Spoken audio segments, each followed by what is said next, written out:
Бисмиллахи рахмани рахим. Ассаламу алейкум ва рахматуллахи ва баракатуху.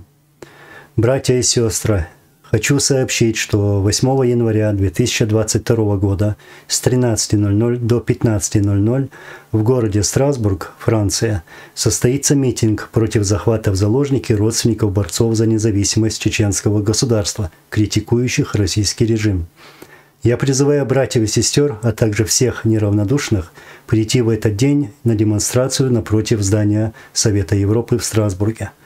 Мы должны консолидироваться против террора Кадырова по отношению к чеченскому народу, который он совершает с молчаливого согласия президента России Путина.